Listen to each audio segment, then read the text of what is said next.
Abraham Lincoln, a House divided speech at Illinois State Capitol. I believe the government cannot endure permanently half slave and half free. I do not expect the Union to be dissolved. I do not expect the House to fall, but I do expect it will cease to be divided. It will become all one thing or all the other.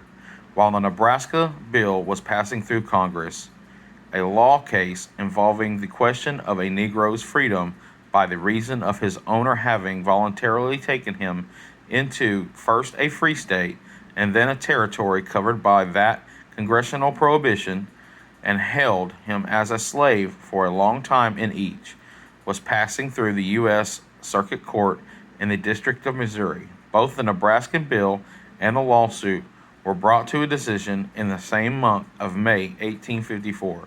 The Negro's name was Dred Scott, which name now designates the decision finally given in that case. Well, before then, the next presidential election, the law case came to an end, and it was argued in the Supreme Court of the United States, but the decision of it was deferred until after the election. And still, before the election, the Senator Trumbull, on the floor of the Senate, requests the leading advocate of the Nebraskan bill to state his opinion whether the people of the territory can constitutionally exclude slavery from their limits. And the letter answer, that is a question for the Supreme Court.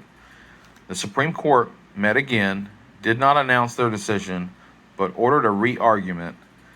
The presidential inauguration came, and still no decision of the court. But the incoming president, in his inaugural speech, exhorted the people to abide by the forthcoming decision, whether it may be. Then, in a few days, came the decision. Well, after several points of the Dred Scott decision, in connection with Senator Douglas's don't care policy, constitutes a major piece of machinery in its present state of advancement. And this was the third point gained. Now, the working points of that machinery are: first, no Negro slave imported as such from Africa, and no descent of any such slave can ever be a citizen of any state, in the sense that the term is used in the Congressional Constitution of the United States. Secondly, that subject to the Constitution of the United States, neither Congress nor the territorial legislature can exclude slavery from the United States territory. Thirdly, that whether the holding of a Negro in actual slavery in a free state makes him free as against the holder of the United States court will not be decided, but they will have to leave it to be decided by the courts of any slave state where the master of the slave decides to take him.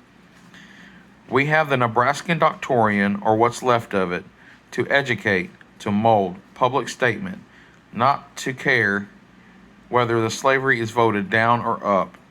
This shows exactly where we are.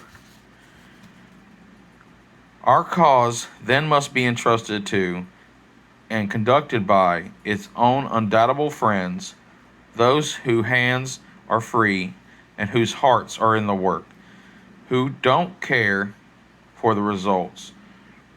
2 years ago, the Republicans of this nation mustered some 1,300,000 strong. We did this under a single impulse of resistance to a common danger. With every external circumstances against us, we did brave all then, only to falter now. Now that the same enemy is wavering and belligerent, the result is not doubtful. We shall not fail. If we stand firm, we shall not fail.